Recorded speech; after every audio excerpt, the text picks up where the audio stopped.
Sizden biri, benimle yemek yiyen içinizden biri bana ihanet edecek. Böyle bir cümleyi çok değer verdiğiniz bir insandan duysanız nasıl hissedersiniz? Şok edici değil mi? Bir de bunu Hazreti İsa'dan duyduğunuzu hayal edin. İşte bu resim son akşam yemeğinde buluştuğu, onun en yakınında olan 12 havarisine söylediği bu cümle sonrasında kendisine verilen gergin ve şaşkın tepkileri gösteriyor. Sanat tarihçilerin çeşitli fikirleri ve yorumları olsa da sadece bir resme bakarak tek bir doğruyu anlamak biraz zor. Zaten bunu zor kılan Leonardo da Vinci'nin resmin içindeki sahnelerdeki duyguları ve düşünceleri öylesine flu ve bir o kadar da gerçekçi resmetmesi. Fakat Leonardo'nun arkasında bıraktığı bu başarılı resmi yaratacağı güne kadar çok sıkı bir çalışma, öğrenme ve deneme yanılma geçmişi olduğunu biliyoruz. Leonardo, savaşın, zulmün ve ihanetin olduğu, dünyayı koyu sofuların yönettiği karanlık bir dönemde yaşadı. Hayatının o dönemdeki hemen hemen her insan gibi zor başladığı da kesin. Leonardo 15 Nisan 1452'de manzaraları, tarihi, sanatsal mirası ve yüksek kültür üzerindeki etkisiyle bilinen İtalya'daki Toskana'nın Vinci adlı köyünde dünyaya geldi. Bu çocuk Ser Piero Antonio adındaki zengin bir noter ile Caterina Lippi adındaki köylü, yetim, yoksul ama genç ve güzel bir kızın evlilik dışı gayrimeşru bebekleriydi. Bu yüzden de Vinci'nin Leonardo'su anlamına gelen Leonardo da Vinci ismini aldı. Yasak aşk meyvesi olan çocukların biyolojik olarak en üst verimlilikle doğduğuna dair söylentileri hepimiz biliriz. İşte Leonardo için bunun en somut örneği diyebilirim. Annesi kendi sınıfından bir çiftçiyle evlenirken babası da kendi sınıfından soylu başka bir kadınla evlendi. Leonardo 5 yaşına kadar annesinin yanında kaldıktan sonra babası onun bütün sorumluluğunu üstlenerek kendi yanına aldı. Leonardo baba evinde büyürken 4 farklı üvey anne gördü ve Ser Piero'nun bu üvey annelerden 9 erkek, 3 tane de kız çocuğu olmuştu. Leonardo aralarındaki tek gayrimeşru olduğu için genellikle doğumu ve hikayesi gizlenmeye çalışılıyor. Babasının bu durumdan utanç duymaması için pek göz önünde bulunması istenmiyordu. Bu yüzden aile içinde sadece amcası olan Francesco tarafından bir değer ve sevgi gördüğü düşünülüyor. Gayrimeşru veya meşru bir çocuk olmanın arasında önemli ve büyük farklar vardı. Mesela gayrimeşru çocukların üniversitelere gitmesi bile yasaktı. Ortaçağ Floransa'sında günümüz sendikaları gibi çalışan çeşitli sınıfsal loncalar vardı. Babaları noter, yargıç, avukat gibi kurumlarda çalışanların olduğu Arti Maggiore en güçlü loncayı oluştururken demirci ve taş ustalarının olduğu Arti Mediani orta sınıfı, fırıncı ve değirmenci gibi mesleklerin olduğu Arti Minore ise en alt sınıfı oluşturuyordu. Özellikle o dönemde annesi ve babası belli olan zengin, soylu bir aileye sahip daha yüksek sınıftan olan çocuklar daha kaliteli ve iyi bir eğitim olanaklarına ulaşabiliyordu. Biliyorum, farkındayım, böyle tarif edince 2023 yılından çok bir fark yokmuş gibi oldu. Ama belki de yoktur. Babası istese Leonardo'nun Latince, Yunanca, tıp ve hukuk gibi alanlarda eğitim almasını bir şekilde sağlayabilirdi. Ama toplumun kurallarının içinde kaldı ve bunu yapmadı. Yine de vicdansızca da davranmadı. Çocuğunun doğal bazı yetenekleri olduğunu görüyordu. Bu yüzden onu 10-12 yaşları arasına geldiğinde insan ve anatomi de dahil olmak üzere çeşitli pis olabilecek işlerin yapıldığı ünlü bir sanat evi öğretmeni olan ressam ve heykeltıraş Andrea del Verrocchi'nin yanına çırak olarak verdi. Andrea del Verrocchi her çocuğu yanına çırak olarak almıyordu. Çocuğun ilk önce kendisini göstermesi gerekiyordu. Babasının yanında götürdüğü Leonardo'nun daha o yaşta çizdiği bazı eskizler onu ikna etti. Ve 1465 yılında henüz 13 yaşındayken çırak olarak sanat evine yerleşmesini onayladı. Çıraklık binlerce yıldır özellikle erkek çocuklarının yetişip meslek ve karakter sahibi olmasında büyük bir öneme sahip oldu. Bu önemi ilerleyen yaşlarda Leonardo'da göreceğiz zaten. Verrocchio'nun Leonardo'nun ergenlik hayatındaki etkisi kesinlikle küçümsenemez. O da dönemin Rönesans erkekleri gibi çok yönlüydü. Kendisini çoğunlukla kuyumcu olarak tanıtsa da marangoz, bronz dökümcüsü, mimar, heykeltıraş ve ressamdı. Modern dünyanın bize dayattığı tek bir konuda uzman olmanın gerektiğinin aksine Rönesans her alanda uzmanlaşılmasını destekliyordu. Ülkelerdeki bilim insanları günümüzde bile tek bir konuda uzmanlaşıp alanın dışına çıkmayı başaramazken Avrupa ve Amerika gibi ülkelerdeki bilim insanları birçok farklı bilim dalında uzmanlaşarak araştırma ve çalışmalarını devamlı sentezleyerek geliştiriyorlar. Doğru olanı da bu zaten. Çünkü hangi bilim dalıyla uğraşırsak uğraşalım mutlaka birbirlerine ihtiyaç duyulan kesişme alanları oluyor. Mesela anatomi bilgisi sanatçılara resim ve heykellerin yapımında müthiş önemli bilgiler sağlıyordu. Anatomi bilmeden yapılacak heykeller daha sade ve estetikten uzak olurdu. Çoğu anlatılarda hızlıca geçilse bile Verrocchio Rönesans'ın çok değerli sanat ustalarından biriydi. Leonardo bu atölyede ustası Verrocchio sayesinde bilimin ve bilimsel araştırmanın her çeşit dalını öğrenme imkanı bulmuştu. Rönesans'ın öncülerinden olan Donatello'nun sanatsal ideallerini de kendisine aktaran Verrocchio ustasıdır. Verrocchio sanat atölyesindeki gençler hem öğrencisi hem de işçisiydi. Atölye şehrin ileri gelenlerinden çeşitli işler alarak evleri ve çevreyi güzelleştiriyor. Yerleşim yerlerinin ihtiyacı olan mimari köprü, yol gibi inşaatları gerçekleştiriyor. Çeşitli siparişler ile olayları veya insanları resmediyorlardı. Ayrıca burası Verrocchio Usta'nın dostları, meslektaşları ve düşünürlerin fikir alışverişi için bir araya gelip toplantılar yaptıkları bir mekandı. Atölyede çalışan ve yaşayan gençler kitaplar, sanat, felsefe ve bilim üzerine sohbetler ederdi. Tabii ki müzik de çalıyorlardı. Böyle bir ortamda sadece Leonardo değil, bütün çıraklar gerçekten her konuda bilgi sahibi olmak mecburiyetinde kalıyordu. Rönesans kelime anlamıyla yeniden doğarak kendine gelme ve eski canlılığı tekrar kazanma, çok daha iyi bir seviyeye gelme sürecidir. Batı'nın Rönesans sürecinin tam olarak ne zaman başladığı tartışmalı olsa da 1300'lerde başlayıp Giordano Bruno'nun yakıldığı 1600'lü yılların arasını kapsadığı düşünülüyor. Bu tarihler Orta Çağ ile Modern Çağ'ın arasında kalan tarihsel geçiş dilimini oluşturuyor. Avrupa'da felsefeden sanata, doğadan insana ve evrene hemen hemen her alanda gerçekleşen entelektüel bilincin ve düşünce özgürlüğünün kazanıldığı bir zaman dilimidir. Her ulusun kendi Rönesans'ını yaratması için halkının bu özgürlüğü gerçekten arzulaması ve talep etmesi gerekir. Bu sancılı süreçlerde belki biz de kendi Rönesansımızı yaşıyoruzdur. Leonardo'nun işte böyle bir zamanda bu atölyede geçireceği gençlik yılları Rönesans aydınlanmasının ruhunu çok daha iyi tanımasını sağladı. Onun dönüm noktalarından birisi Verrocchio'nun Mesih'in vaftizi tablosundaki meleği boyamasında ona yardım etmesini istemesiyle gerçekleşti. Ustası Verrocchio bu tablodan sonra Leonardo'nun kendisini geçtiğini dile getirdi.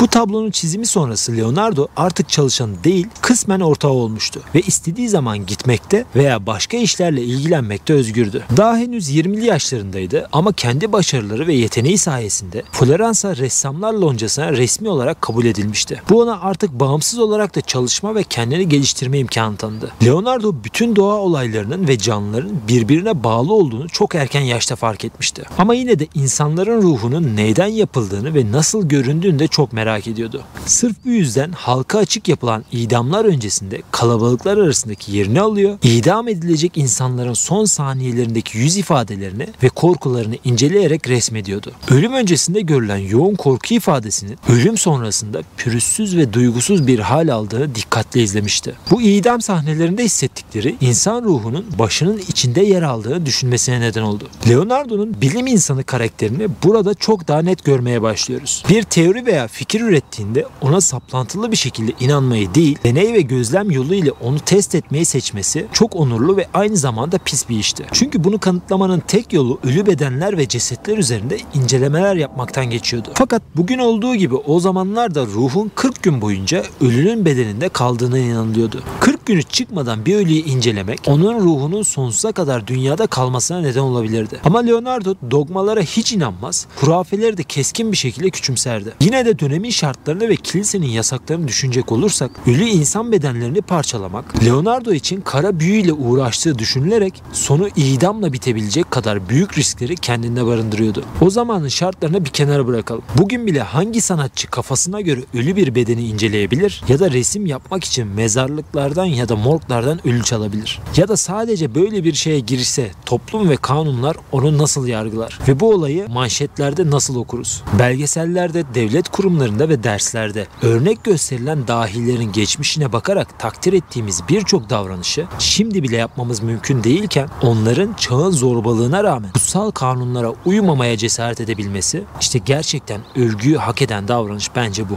Sadece insan değil, çeşitli hayvanların da vücudunun her bölgesini birbirinden ayırıyor, parça parça inceliyor ve resmediyordu. İnsan kafatası görünümü, kafa derisi, kafatası karşılaştırmaları, kafanın oranları, kafatası içini gösteren çizimler, insan kasları ve anatomisi, erkek insanın anatomisi, cinsel organların çalışma prensibi ve penisin incelenmesi, boyun çizimleri ve boyun anatomisi, ayak anatomisi, bir binicinin ve atın anatomisi, çeşitli çiçek çizimleri, bir erkek insan ve bir köpeğin bacaklarının karşılaştırmalı anatomisinin çizimi, bir erkek insan ve bir atın bacaklarının karşılaştırmalı anatomisinin çizimi, bir kadının gövdesinin çizimi, gövde ve kolların iskeletinin görünümü ve çizimi, kalp ve kan damarlarının görünüşü ve çalışma sistemi, baş ve göz oranları üzerine çalışmalar, hamile bir ineğin uterusunun çizimi, erkek insanın omzunun anatomik çalışmaları, gırtlak çizimleri, bacak anatomisinin çalışmaları, bisepslerin yaptığı hareketleri gösteren kol çalışmaları ve rahimdeki fetüsün farklı görünümlerini anlatan çizimler.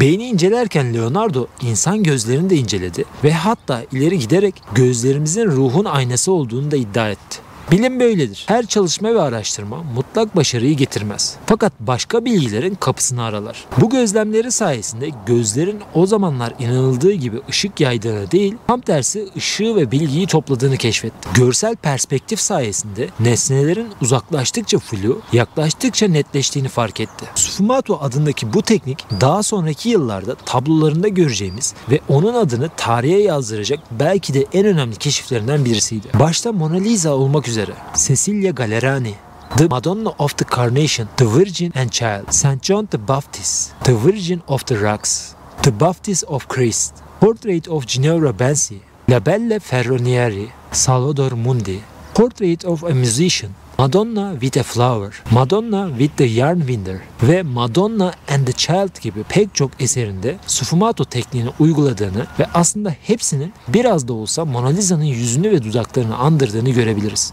Geceleri mezarlık ve hastanelerden cesetler taşıyarak bir depoda günlerce otopsi ve kesim işleri yaptıklarını göz önüne alırsak fark edilmemeleri imkansızdı. Benim de çeşitli çalışmalarımdan bildiğim gibi herhangi bir balık veya böcek ölüsünü bile birkaç gün koruyamaz ve kokusundan duramazken Leonardo'nun bu eziyete katlanabilmesinin gerçekten de tahminlerimizin ötesinde zor ve iğrenç işler olduğunu söyleyebilirim. Cesetlerin kaçırılması, günlerce parçalanması ve sonra tekrardan toplanıp geri gömülmesi birilerinin dikkatini çekti ve yerel yönetime şikayet edildi. Dönemin sanatçılarıyla aralarında geçen büyük rekabet ve kıskançlıkları da göz önüne alacak olursak şikayet sadece Leonardo'nun kara büyü yaptığına yönelik değildi. Aynı zamanda sodomi yaptığına yönelik iftiralar da vardı. Aslında bu iki büyük günah Leonardo'nun idam edilmesi için gayet yeterliydi. Fakat 500 yıl önceki yargıçlar bize hukuk dersi verircesine kanıt yetersizliğinden dolayı Leonardo'yu suçsuz buldu ve serbest bıraktı. Yine de şehri terk etmesi için zorlandı ve Floransa'dan kovuldu. Daha sonra işsiz, ümitsiz ve beş parasız bir şekilde Milano'ya taşındı. Bu aşamada Leonardo'nun aynı zamanda militarist bir savaş mühendisi olduğunu keşfediyoruz. Leonardo günümüzde yaşasa ve savaş üzerine icatlar yapsa çok büyük sosyal medya linçleri yer ve muhtemelen bu baskılar yüzünden de işinden kovulurdu. Ama neyse ki 500 yıl önce yaşadığı için kendimizi ortamlarda entelektüel göstermek adına ondan övgüyle bahsedebiliyoruz. Leonardo'nun sanata düşkün Milano dükü Lodovico Sforza'ya kendini tanıtma şekli modern çağın bize onu anlattığından çok daha farklı bir karakter ve mesleki yetkinliğe sahip olduğunu gösteriyor. Acımasızca rekabetin olduğu bir ortamda Leonardo gibi bir dahi bile olsanız hayatta kalmak ve iş bulabilmek için bazen kendinizden ve karakterinizden ödün vermeniz gerekebiliyor. Ayrıca böyle bir ortamda Verrocchio gibi hocanız olan insanların kendi adını lekelemekten korktuğu için size destek olmadığını da hayal edin. Leonardo gerçekten çok zor durumdaydı ama cesareti sayesinde şans onun yüzüne gülecekti. Önce Sforza'nın düzenlediği bir sanat yarışmasında kendini gösterdi ve kendi yaptığı çalgılı aletlerle dikkat çekti. Daha sonra detaylıca hazırladığı mektubunu ileterek kendisini ve yeteneklerini düke tanıttı.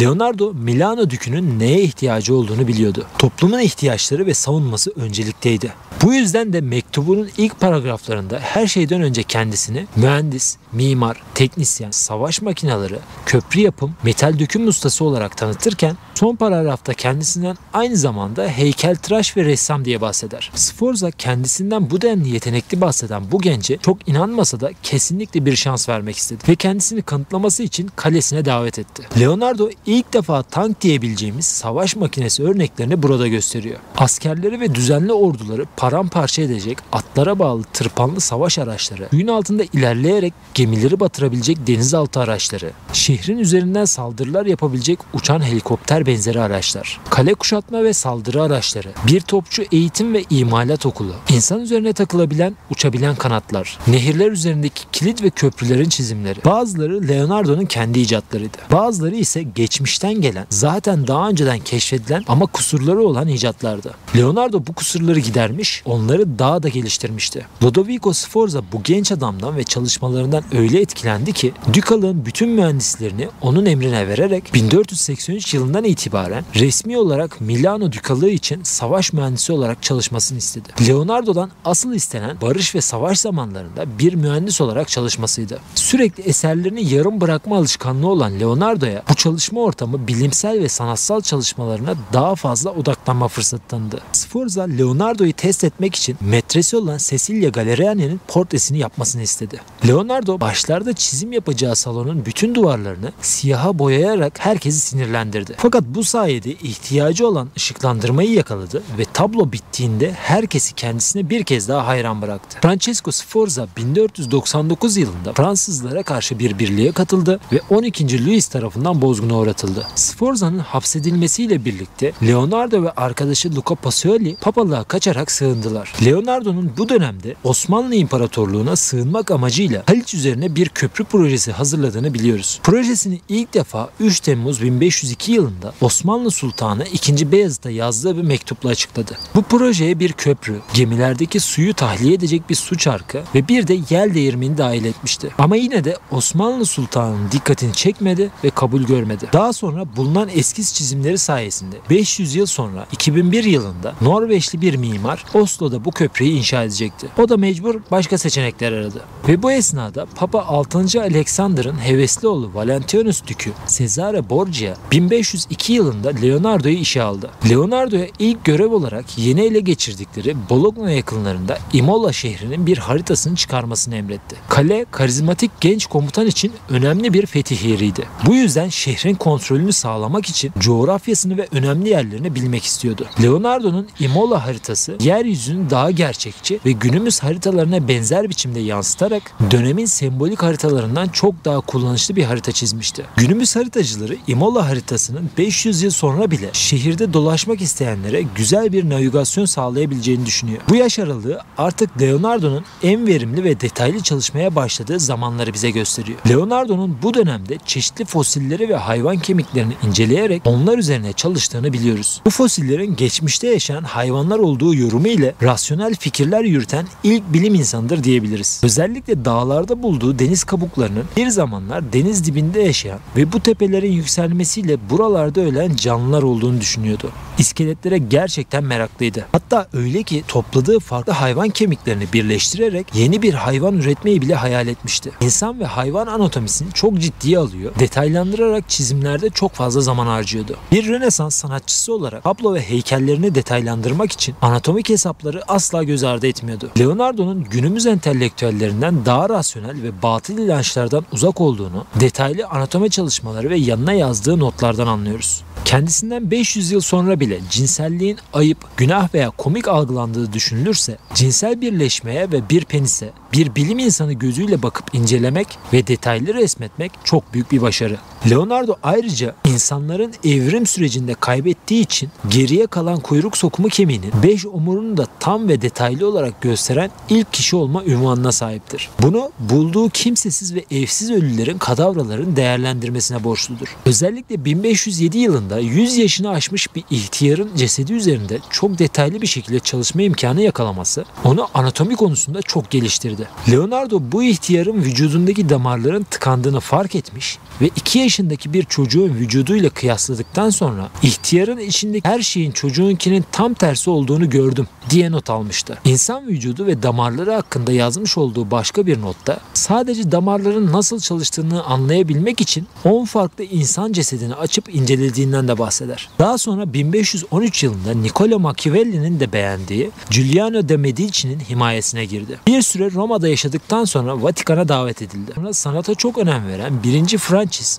yaşlı sanatçıya maaş bağlamayı ve kendi ikametgahı olan Amboise yakınlarındaki Clox Kalesi'ne yerleşmesini teklif etti. Leonardo hayatının son yıllarını burada geçirdi. Günümüzde bile Leonardo bazı akademisyenler tarafından gayrimeşru, eğitimsiz ve çok okumayan biri olduğu gerekçesiyle sert eleştiriler alıyor. Fakat Leonardo'nun notlarından Aristoteles'e, Vitruvius'a, Öklit'e, Arşimet'e, Batlamyus'a, Plinius'a ve İbn Sina'ya kadar birçok bilim insanına çeşitli referanslar verdiğini biliyoruz. Ayrıca Leonardo'nun düşüncelerinde antik ve ortaçağ filozofların izlerini bulmak da mümkün. Leonardo evet sistematik kurumsal bir eğitim almadı. Yunanca ve Latinceyi de bilmiyordu. Dil bilgisi de bozuktu. Ve genelde çalışmalarını gündelik olarak tersten bir ayna yardımı ile okunacak şekilde küçük notlar biçiminde ve İtalyanca alıyordu. Günümüzde elimizde kalan bu notların sadece 6000 kadarını biliyoruz. Leonardo konusunda haklı eleştirilerden bazıları onun eserlerini devamlı yarım bırakması, çok kitap okumaması, çağının en büyük icatlarını kitaplarından olan matbaa ile ilgilenmemiş olması ve kitap yazmamasıdır. Kitap yazmamış olmasının sebebini bilmiyoruz. Belki tembellik, isteksizlik ya da erteleme alışkanlığıydı. Araştırmalarda inanılmaz bir enerjiye sahip olmasına rağmen rapor ve makale yazma konusunda isteksiz olan günümüz bilim insanlarıyla karşılaştırırsak belki onu daha iyi anlayabiliriz. Tabloları üzerinde yaptığı boya ve çizim deneyleri yüzünden çoğunun çok daha erken zamanda yıprandığını da eklemeliyiz. Leonardo pek çok niteliği kendinde bulunduran, doğanın bütün sırlarını öğrenmeye çalışan çok meraklı bir bilim insanıydı. Ama yine de tarih ve akademisyenler onu bilimsel araştırmalara çok meraklı, becerikli bir usta ve sanatçı olarak kaydetti.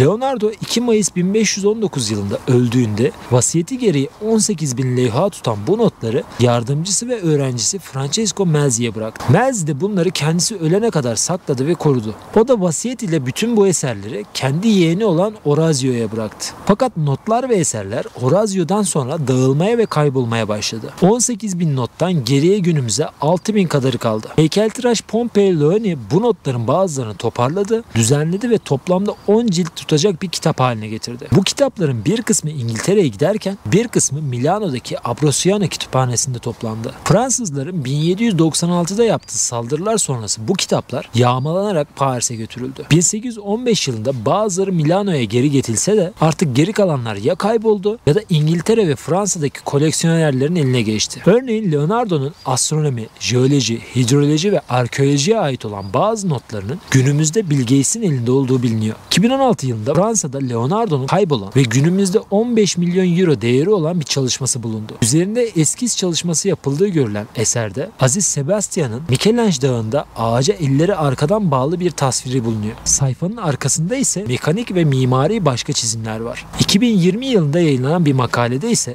Leonardo'nun sanat eserlerini korumaya çalışan bilim insanlarının tabloların üzerinde 1500'den fazla farklı bakteri bulduklarını ve bunların yaklaşık 500 yıldır içlerinde insan DNA'sı barındırdıklarını keşfettiler. Bu bakterilerin Leonardo'nun ölümünden sonra tabloların dolaşımından dolayı başka insanların DNA'sını taşıdığı düşünülüyor. Ama yine de bu araştırmanın tabloların korunması, resimlerin orijinal hallerinin ortaya çıkarılması ve sahte tabloların anlaşılması konusunda büyük yardım dokunacağı düşünülüyor. Tarihteki hemen hemen birçok başarılı bilim insanı gibi Leonardo'nun da akademik bir kariyeri ya da eğitim altyapısı yoktu. Fakat buna rağmen o bir doğa filozofu olarak çalışmalarıyla teknoloji, anatomi ve sanat tarihinde yeni bir dönem açmayı başardı. O hepimize örnek olacak şekilde yolunu kendisi inşa etmiş, önüne çıkan engelleri bazen köprü, bazen tank, bazen helikopter, bazen de denizaltı ile geçmişti.